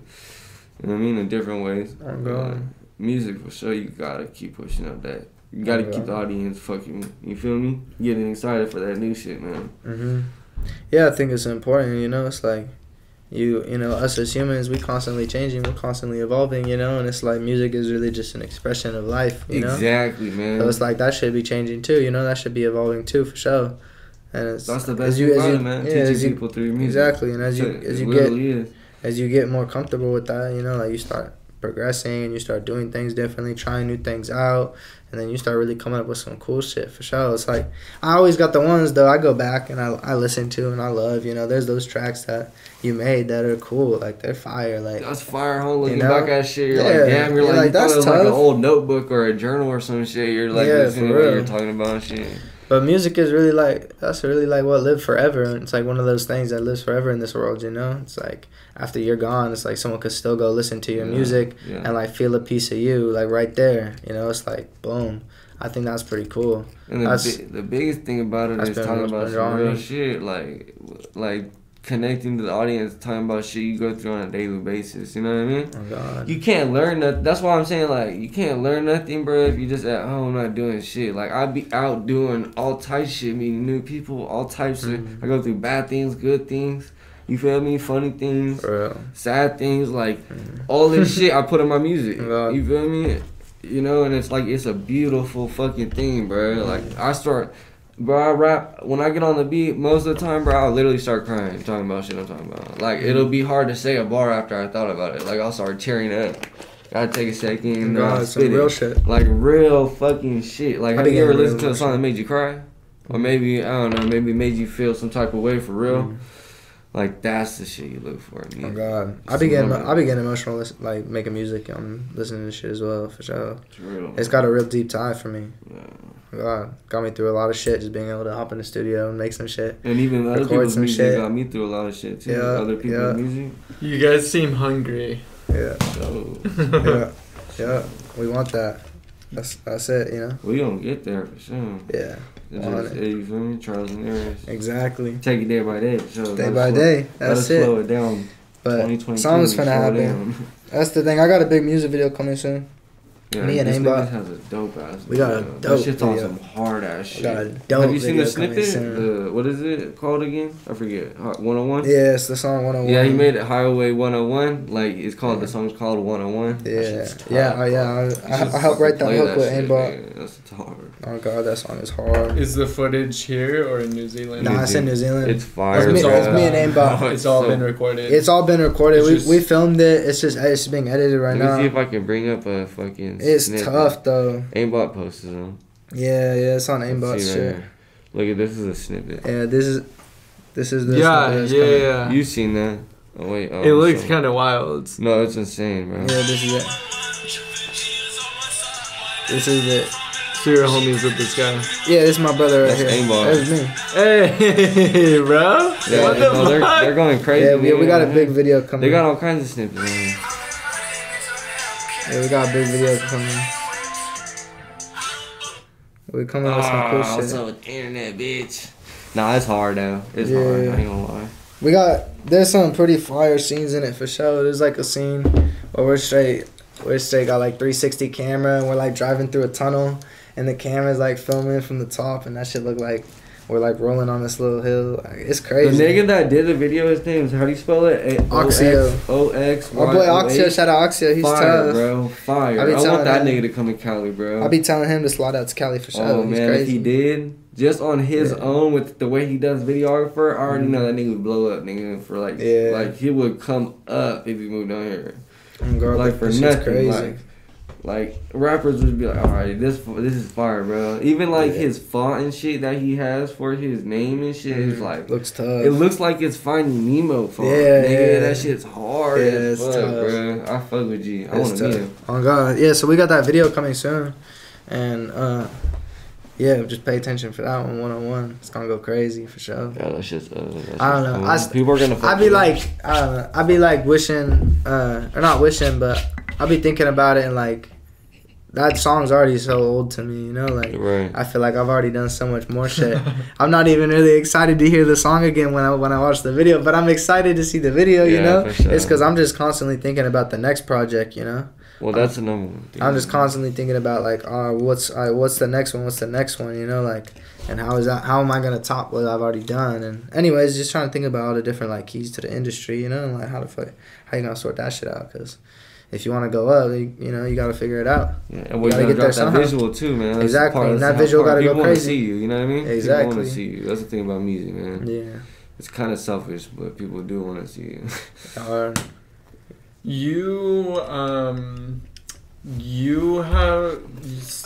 You have a story about ketamine and leg surgery. How did you know that one? For sure. That one's intense. You didn't you like go to heaven or some shit? No, bro, the opposite, bro. Oh, you not to hell, like but like not like that. Nah, just like that was a crazy one for sure.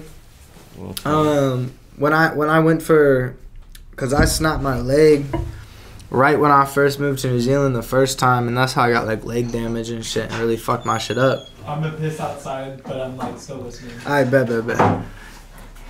Anyways, I really fucked my shit up, and 13, 14 or some shit, probably 14, I don't know. And I was skating, and I fell, broke my leg really bad, snapped that shit in half, blew out my ankle like backwards, all sorts of fuck shit. And anyways, they like took me in an ambulance down to the hospital, and my shit was all fucked up. And they put me under for surgery. They like went to put me under for surgery, and I guess they like put me under with ketamine, and that shit was crazy. That was a whole experience. And like I remember when they put me under, like, cause they don't do that to kids now. Like this was sort of like 2012 or some shit. They passed some laws since then, so they don't put kids under with ketamine no more, cause they know that shit can go crazy. And anyways, so yeah, they put me under, and I like remember like essentially like the feeling of like floating like down. Like it wasn't like my eyes just closed and I was like out. It was like, have you seen the movie Get Out? Have you seen that movie? Yeah. Have you seen the scene where like she does like the thing and he like floats down from his vision? Yeah. That's what it felt like, bro. Like I really could see like my vision like up there, and I like floated backwards, like, and I was just falling backwards for a long ass time. And then it was like all white. Like I was just in this massive like white space, and there was like nothing. And yeah, it was fucked up. I didn't even have a body or nothing. Like I was just like a consciousness essentially. Like I was just like, I don't know. It was weird. And I was there for a long time. Like it felt like years and years and years. It was crazy. It was a whole experience.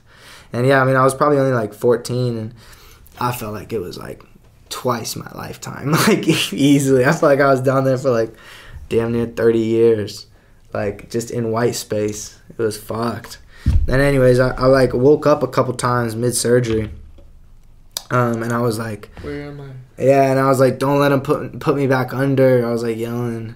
I was like, don't let him put me back under. I was like, all this like talking about that shit, and then they just like put me under. I'd like go back in there for like another few years. Like it was gnarly. But yeah, that's when I really realized, like, I don't know, I've had some crazy experiences with drugs for sure, like just even younger than that. But that like really put like shit into perspective for me, because when I came out, like it was weird, bro. It was like I barely remembered anyone, and like my head was all fucked up, and yeah, it took a long time to like adjust back to like just normal world, because like I had really felt like I'd been down there like for years and years. Yeah, it was cooked. Some crazy shit for sure. So you felt like you were living somewhere else for 30 years? Not even somewhere else, just in white space. It was just like nothing. For years. You were that high on ketamine. Yeah. Jesus. It was gone. Because they like, when they put you under with it, it's different. It's like they use like a different form of it. You know, it's not like they'll rate like some horse tranquilizer or some shit. They do like some medical grade shit. And yeah, like I said, it's illegal now to put kids under ketamine, because they know that, yeah, you can have like these crazy experiences, you know, where, yeah. Anyways, it was so bad. That was crazy, but I don't know. That's still probably, yeah, not even one of my gnarliest drug stories for sure. There's some crazier shit I've been through, for real. What did it feel like when you came out of the surgery? Did you feel like a different person? Like some like wizard type shit? No, I'm not gonna lie. I've thought about it since then, and been like, you know, I mean, I kind of wish that if I had an experience like that, it would have happened later in my life, because during that stage in time, like I was really just a kid still. Like I didn't really understand a lot. You know, I was only like, I think 13 or 14. So I didn't really understand a lot. You know, I didn't really know what was going on, and I didn't know if I was ever going to come out of there, and, like, I didn't really have a lot to reflect on. You know what I mean? Like, I was just sort of, like, yeah, just going through it. And, yeah, I mean, you imagine, like, you're not getting new experiences, or, like, I'm not aging down there. It's just sort of like being stuck in the mind of a 13-year-old for, like, in like 30 years. That shit was terrible. At like 25 years, I don't know. It was a long time. It felt like a long time, for sure. Scary shit. Yeah.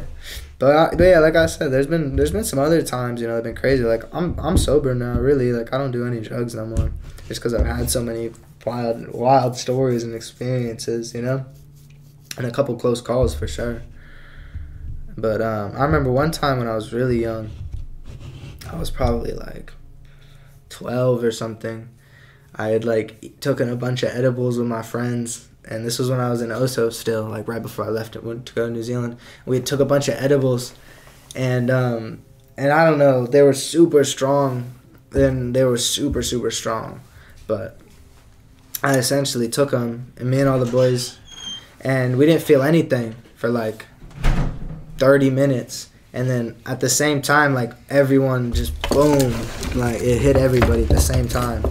And instantly, like two of my friends just like passed out, like boom, passed out. They were all fucked up, and like we were going to help them and shit. And then, you know, we were all feeling like really out of it.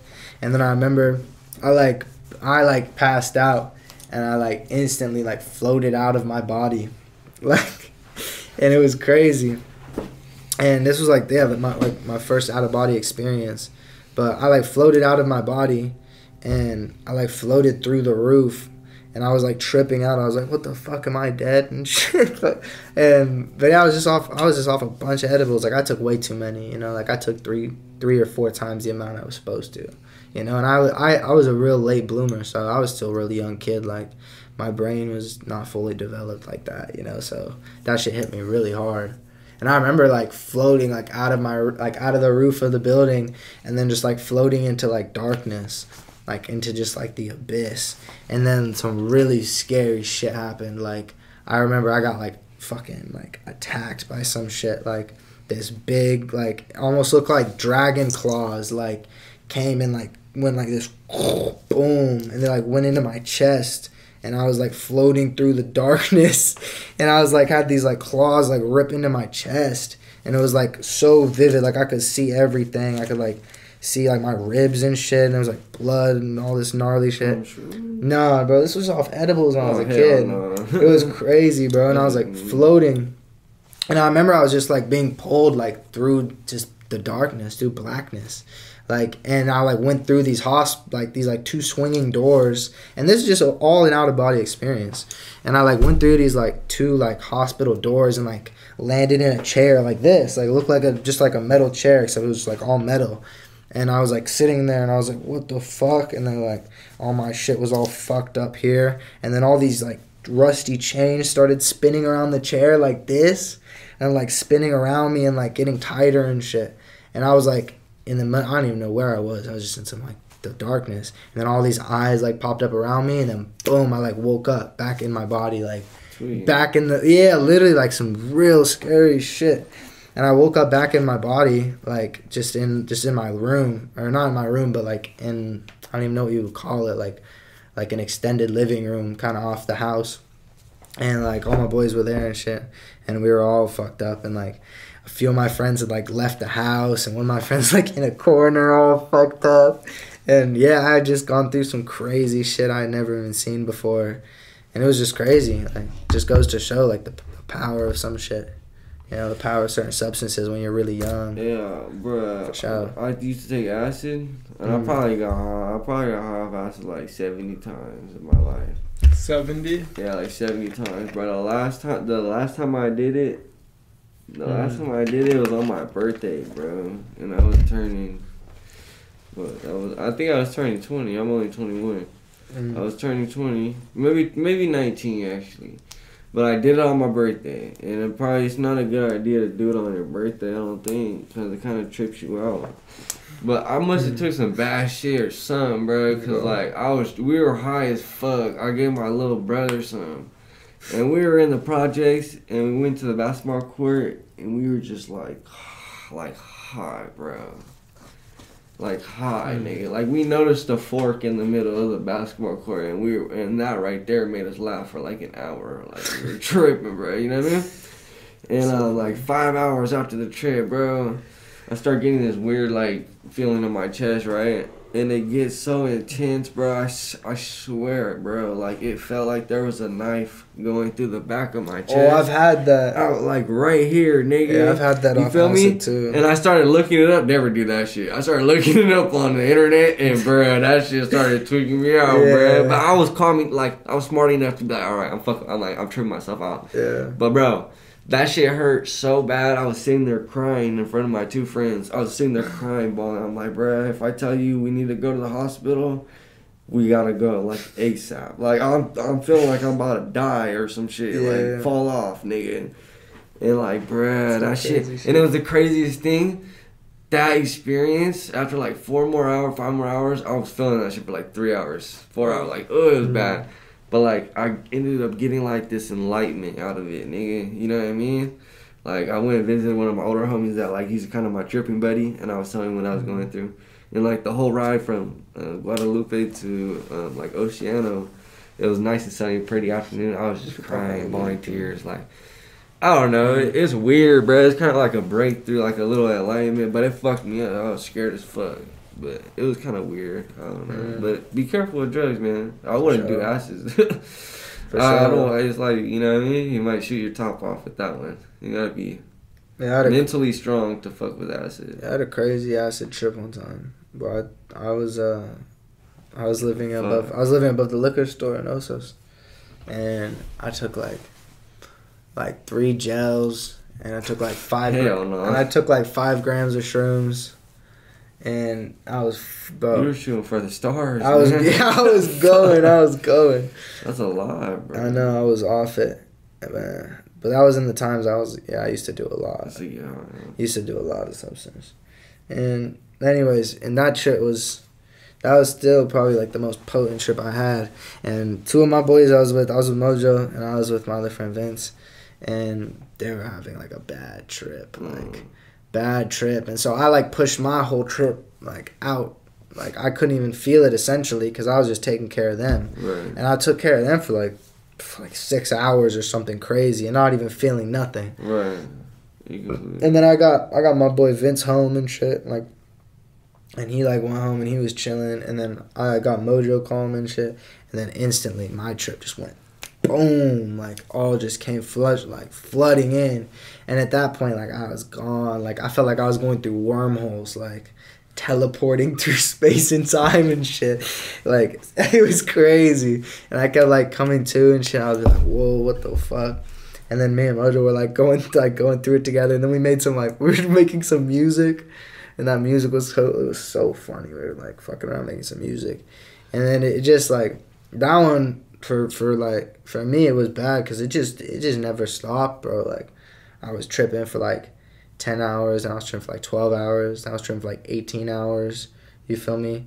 And then at a certain point, like, it'd been like a damn near a day, you know, and I was all fucked up, and I could barely like remember like who I was or where I was or what was going on, and it felt like the top of my head was like sizzling, like literally, like if someone put a pan on top of your head, like if someone used a pan on a hot grill and like cooked up with it, and that shit was burning hot, and they put on top of your head, like that sizzling feeling and sound, like that's what my brain felt like on acid. That's literally what I was probably doing too. I never felt that before. Yeah, I ain't never felt that before. That's weird, man. It was so bad. Did it hurt? Oh yeah, it hurt so bad. Yeah, fuck that. And I thought I was like, thought I was like frying, like my brain was frying out and shit.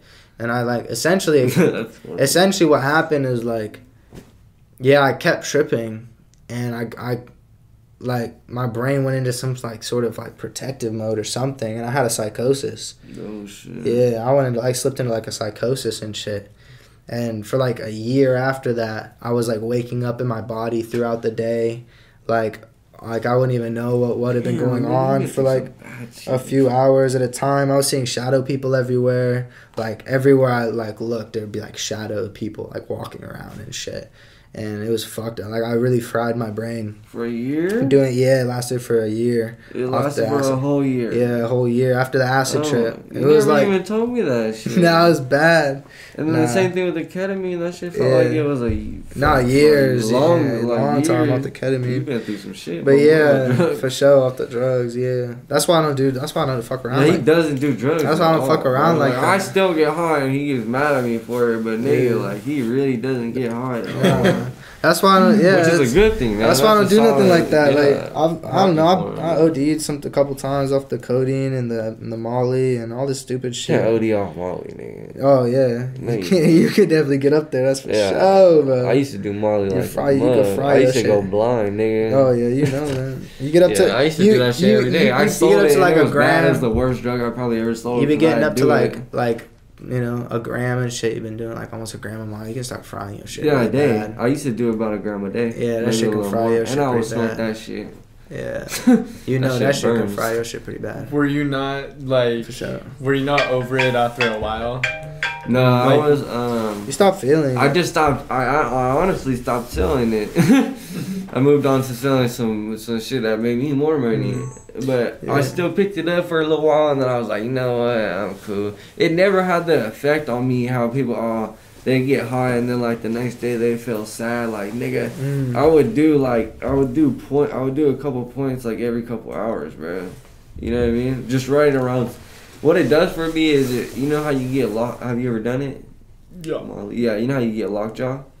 I never really experienced it. No. Like, bro, I'm over here just like grinding my shit, like, and riding around, serving people. You feel me? Like, just doing thug shit. Like, it's fun, bro. It goes with it. You know what I mean? Like some people say, man, you not hard like you is on Molly, cause Molly makes you feel like you just fuck everything, bro. Like, let's go. You know what I mean? For sure. You're full force, but like.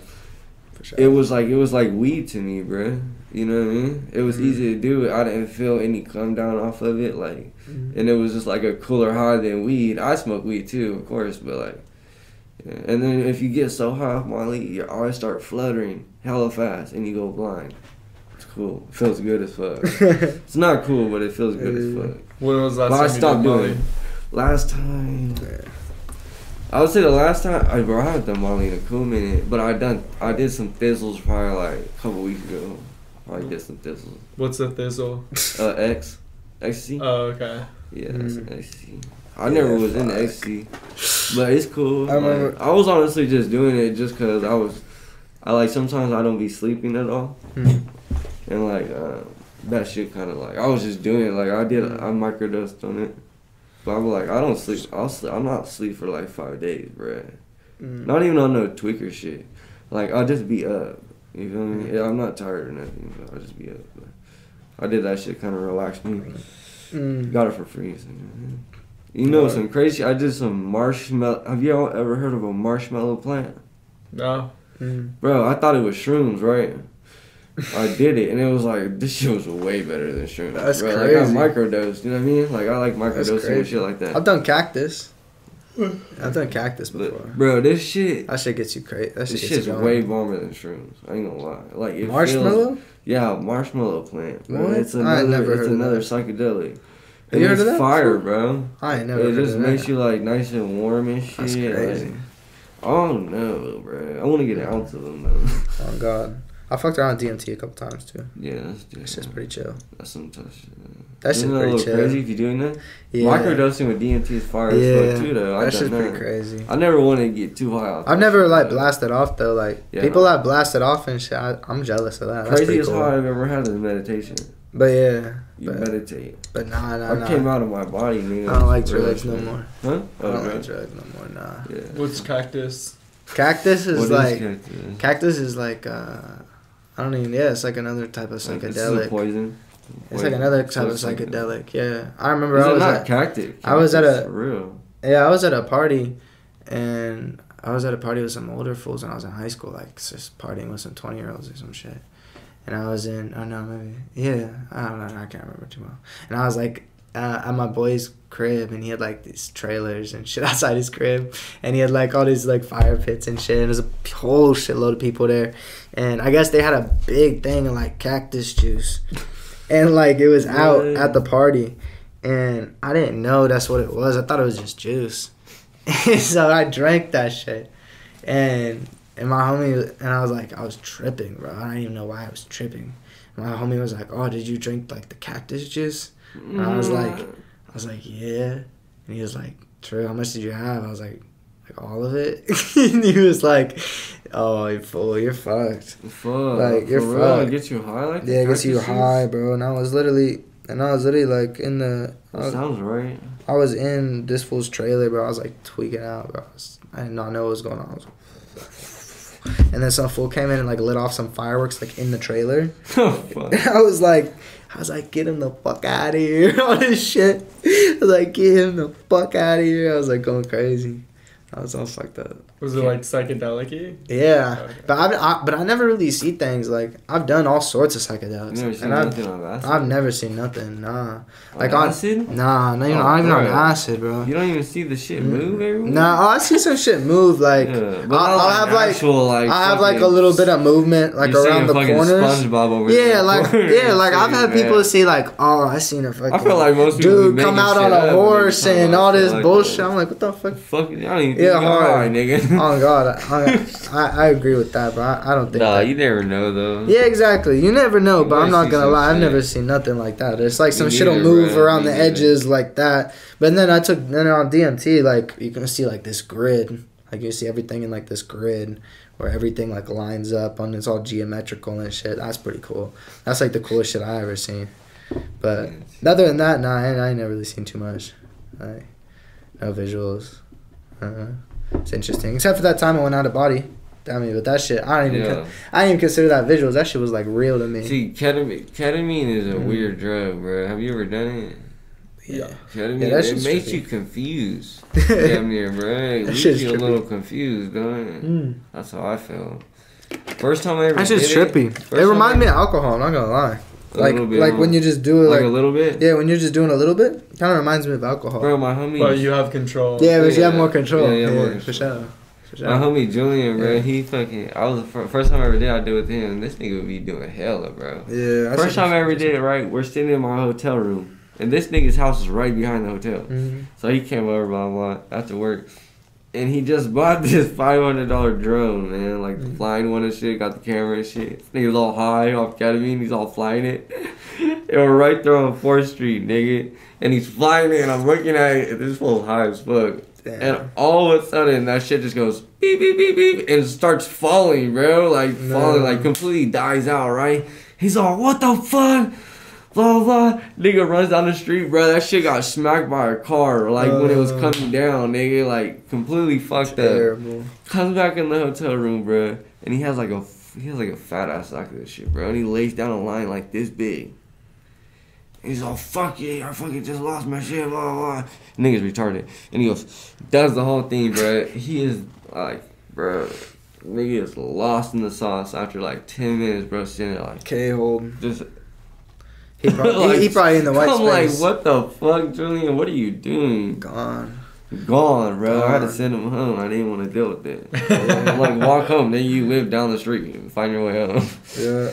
Some That crazy shit's shit. funny. But yeah, ketamine. That's an interesting one. The for homie sure. cooks it in Groovy. It's Yeah. weird. It turns into crystals. Yeah, that's a crazy one. I'm not gonna lie though. No, it's trippy. It's That'd be trippy. cool. You gotta But be- yeah, since not doing any drugs like really at all. I mean, It's a beautiful thing. it's good. Like I don't even really drink like that anymore. I just had a couple sips every now and then. Once a month or every 2 months. Like I just be taking it real easy. But I'm not gonna lie. Like I've never been happier type shit. Like it's weird. Because I feel like a lot of the time when you're doing drugs, like you're taking up your serotonin and you're taking up your like dopamine and shit, and you're frying your receptors and like you're creating artificial like supplies of it, and then after you're not on it, like you're not like happy anymore. You feel me? Like, and I don't know. So I think like the more sober I've gotten over the last like 3 years, like, and it's just the happier I get, and I'll be dealing with a lot in my head too, and it's like I feel like I got more like clarity and I can unpack everything easier It and definitely makes you move happy. through everything easier. Yeah, makes you helps keep everything more calm too. Like I'm not as I don't more know. clear-headed. Yeah, for sure. Think I feel about like- shit. Be more yeah. comfortable with yourself in your mind. I feel like even with the drinking, like it'd be making me like All that. unstable type Everything shit. that. When I drink too much, like the week after, the couple weeks after, even a month after I've drinking heavily, like I definitely feel like a little off. Like I feel a little more like emotionally unstable and shit. Like quicker to get angry, quicker to get sad. Like feel things, get frustrated easier and shit. It's interesting. And then you don't drink for like a month or 2 months, and you like can feel the difference, like cognitively, like you can really see that difference. Like damn, like my shit like You're different. Though. my shit working good. Some people don't even feel that shit. No God, but you But they don't need even know. to. But yeah, but Yeah, you they don't need even to. know. Exactly. That's the problem. Exactly. If you pay attention, you can. Yeah. If you pay attention to your body, you could really, feel all sorts of, the changes and the And differences. it's sad because Gotta people take it meditate to on the it. point where you don't even realize that shit until you're older, and then you're just like, fuck. Exactly. Exactly. You know? Fucked. Mm. For real. Yeah. One of the last things from me, I remember you came with us to I think Dirty Dungeon 2. Yeah. And- One of them, or 3 or some shit. Yeah, and like Yeah. I remember we were all there was like 30 of us on shrooms, Oh, and then shit. we were all like Yeah. we were all in the waterfall, and like a lot of us were naked. Yeah. That And shit was then I funny. remember you were naked, and you That like shit was funny as you fuck. went off by yourself, and then I remember you came back and you were like putting your clothes on or some shit, Yeah. and you were like, I needed a moment. Yeah. That was fucking Oh, hilarious. damn. Yeah. That like stuck with me because Yeah. for real, like you took a moment and Yeah. were butt ass naked in like Yeah. a waterfall. Yeah. That was some. It was funny gangsta. shit. That's That was some funny ass Yeah, that shit was man. gangster. What were you I'm not gonna doing? lie. You probably beating your shit. I'm dead. No, I remember that. That was chill. I So remember where's we were this all, waterfall at? we were all in Big Big Sur. Sur. We were all in Big Sur, Big oh, Sur. yeah, fire. And we were all like hiking and I love Big shit. Sur, And we were man. all off the shrooms. And it was Like, a good time. Everybody. Everybody. Every Yeah, single wow. person Yeah. that was there. Everybody There was like on dozens shrooms. of people. Yeah. That's how it's supposed to be. Yeah. And anyways, and then and then everyone was like fucking hopping in the water and shit, and people were like going to the waterfall. Yeah, I remember going over and doing that shit, like being in the waterfall and shit. I was like, yeah. I was like, I'm in nature. Like this is for real. Butt ass nigga. Yeah, like this for real. Like this some human shit. That's a vibe. Yeah. It was Dude. gangster. We've been going for almost like 2 hours. I'm down to call it Yeah. wraps. Do Fuck you guys have yeah. anything you want to say before we close out? Shit. Just R.I.P. my brother. 3700 shit for sure. Like, make sure to keep up with all the people that are all the talented people from around here. It's gonna be a lot of good music coming out soon. Now that I'm back in town, I'm gonna give everyone a space to record. Tap in with me if you're trying to record some shit for sure. Yeah. Tap in with me if you need a good engineer, a good producer. And you can put his We know how to do all that shit. Yeah, exactly. We'll pop your Instagram. Yeah, up. we do all that shit, just pay attention. We got good music coming out, good messages, like some cool beats, all interesting things, so that's pretty much it. Stay tuned. One love, man. Okay. Everyone love Dude, I each appreciate other, you man. coming on, bro. How much love, my boy? Appreciate you coming on, Yeah, bro. much Nice love. meeting you. Yeah, For man. sure. Shit's been fun. You Oh, guys- God, it's been a Vibes, good man. one. We gotta do this shit again, man. Talk Oh about some God, shit. it's been a good one. This show is fucking funny too. Yeah, for sure. You I like gotta. that you do this shit, man. This shit